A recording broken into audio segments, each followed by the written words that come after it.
नमस्कार दोस्तों, प्लास्टोटेक the world of plastics में आप सभी का स्वागत है। तो दोस्तों, इस वीडियो में कुछ हम आपको खास दिखाएंगे, सिखाएंगे क्या चीज़ें होती हैं, कैसे आपको जानना है, क्योंकि ये पेजेस बहुत बहुत बहुत इंपॉर्टेंट होते हैं दोस्तों। तो पिछली वीडियो मैंने इस पूरे पर्टिकुलर पेज पे आपको याद होगा तो हर एक चीज़ समझाई थी। आज आगे बढ़ेंगे, इस पेज से आगे बढ़ेंगे और सीखेंगे कि और क्या चीज़ें होती हैं हमारी पीएलसी में, क्योंकि एक एक चीज़ को डिटेल में मैं समझा रहा हूँ। इसके अलावा दोस्तों हमारा एक ऐप है, प्ले स्टोर पे जाइएगा, प्लास्टोटेक नाम से हमारा ऐप है, उसको डाउनलोड कर लीजिएगा। उसमें कई कोर्सेज हैं, उसमें एक कोर्स जो है हमारा पीएलसी के ऊपर है, खास इंजेक्शन मोल्डिंग मशीन का। उसके अंदर आप बहुत सारी जानकारी पा जाएंगे और सीख जाएंगे। आपको कुछ नहीं करना इस वीडियो में। इस वीडियो में आपको सिर्फ इस माउस को फॉलो करना है। आप देख सकते हैं ये जो माउस का एरो है, इसको फॉलो करिए और हम आगे बढ़ेंगे। तो सबसे पहले इस बटन पे क्लिक करेंगे। यहाँ पे क्लिक करते ही दोस्तों सिंपली आपका ये वाला पेज खुल जाएगा। यहाँ पे देखिए लिखा एक्शन टाइम। अब सवाल ये उठता है कि एक्शन टाइम क्या है, मतलब कि एक्शन टाइम का क्या मतलब होता है। तो एक्शन टाइम दोस्तों कि आपकी मशीन पे बहुत सारे अलग अलग फंक्शन होते हैं। जैसे कि आप जब आपका एक साइकिल टाइम होता है, मतलब कि आप जब एक प्रोडक्ट आपका बन के तैयार होता है तो उस जितने टाइम में बन के तैयार होता है दोस्तों, उसको हम कहते हैं साइकिल टाइम। तो इस पर्टिकुलर जो पेज है यहाँ पे वो सारे टाइम कैलकुलेट करके बताए जाते हैं कि कितना टाइम आपका निकल के आया। इंपॉर्टेंट चीज़ ध्यान रखनी है वो है यूनिट। यूनिट के आगे एस लिखा हुआ है। एस का मतलब होता है दोस्तों सेकंड, मतलब कि सारे टाइम जो है वो सेकंड में कैलकुलेट होते हैं। यहाँ पे जो सेकंड है इसकी स्टैंडर्ड यूनिट रखी जाती है।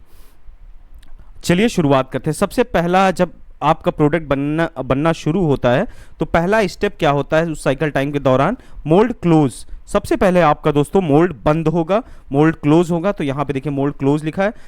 अभी मैंने 0 करके दिखाया ताकि आपको सारी चीज़ें जो है हम खुद समझा सकें। मोल्ड क्लोज में अब कितने सेकेंड्स आता है, जैसे मान लीजिए 1 सेकेंड आता है मोल्ड क्लोज करने में। फिर है नोजल एडवांस। अब नोजल एडवांस का मतलब क्या होता है? जो आपकी इंजेक्शन यूनिट है, अगर आपने सेट कर रखी आगे ही सेट है तो वहाँ टाइम नहीं लेगी, लेकिन अगर पीछे रिट्रैक्टेड पोजीशन पे है और आगे जाती है तो यहाँ पे वो टाइम लेगी। तो मोल्ड क्लोज के दौरान कोर आपका अंदर होता है तो उसके टाइमिंग, और जो है नोजल जब एडवांस आता है तो कोर आपका बाहर आ जाता है तो उसकी टाइमिंग यहाँ पे मेंशन्ड है। अब दोस्तों यहाँ पे कोर 1 इन और कोर 1 आउट की टाइमिंग होगी।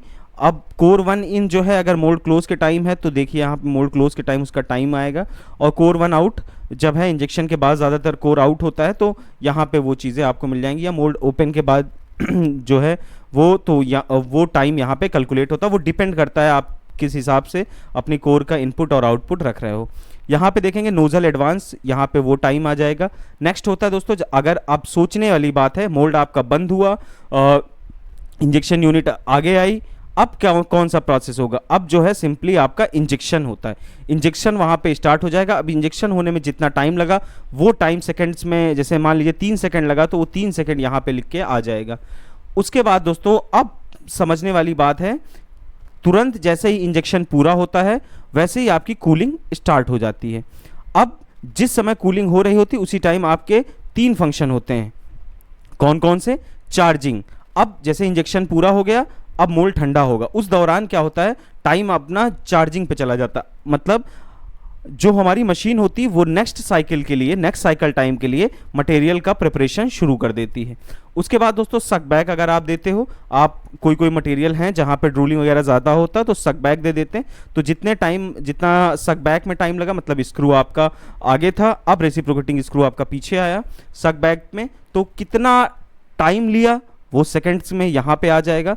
नोजल रिट्रैक्ट, अगर आपने नोजल रिट्रैक्ट सेट कर रखा है तो आपकी यूनिट पीछे आएगी, वो टाइम, मतलब कि इंजेक्शन के बाद ये जो तीनों टाइम है तब तक आपकी कूलिंग चलती रहेगी। जब आपका नोजल रिट्रैक्ट हो जाएगा तो आपकी कूलिंग बंद हो जाएगी, और फिर क्या होगा दोस्तों, मोल्ड आपका खुलेगा। मोल्ड जो है वो ओपन होगा। मोल्ड ओपन होगा तो अब आपको प्रोडक्ट निकालना है। मोल्ड मतलब आपका प्रोडक्ट बनके तैयार हो गया, तभी आपका मोल्ड खुला। तो अब क्या होगा, मोल्ड को निकालने के लिए आपको किस चीज़ की ज़रूरत पड़ती है? Ejector, ADV. एडीवी का मतलब होता है एडवांस, एजेक्टर एडवांस, मतलब कि अब एजेक्टर जो है दोस्तों वो आगे की तरफ आएगा, और यहाँ पे देखिए एजेक्टर रिट्रैक्ट। उसके बाद जब आपका प्रोडक्ट निकल जाएगा तो एजेक्टर पीछे की तरफ आएगा। इनमें सब में जो टाइम लगता जाएगा, सब में मान लीजिए किसी में 10 सेकंड लगा, किसी में 20 सेकंड लगा, किसी में 30 सेकंड लगा, वो सारे यहाँ कैलकुलेट होंगे। उसके बाद यहाँ पे दोस्तों साइकिल टाइम, और कैलकुलेट हो जाएगा आपका टोटल टाइम, मतलब कोर वगैरह का टाइम भी लेके आपका टोटल टाइम यहाँ आ जाएगा। और यहाँ लास्ट टाइम मतलब लास्ट साइकिल टाइम क्या था, मतलब कि पिछला प्रोडक्ट आपने मान लीजिए 30 सेकंड में बनाया, अभी 32 सेकंड बनाया, तो लास्ट वाला जो है वो 32 सेकंड यहाँ पे लिख के आ जाएगा। तो सिंपली दोस्तों ये पेज था, एक्शन टाइम का पेज था, इसको आप साइकिल टाइम का पेज कह लीजिए। उम्मीद करता हूँ समझ गए होंगे। मिलेंगे दोस्तों अगली वीडियो में कुछ और लेके, तब तक चैनल को सब्सक्राइब कर दीजिएगा, वीडियो को शेयर कर दीजिएगा, बेल की घंटी दबा दीजिए और सीखते रहिए Plastotech the world of plastics. Thank you, नमस्कार, जय हिंद, जय भारत।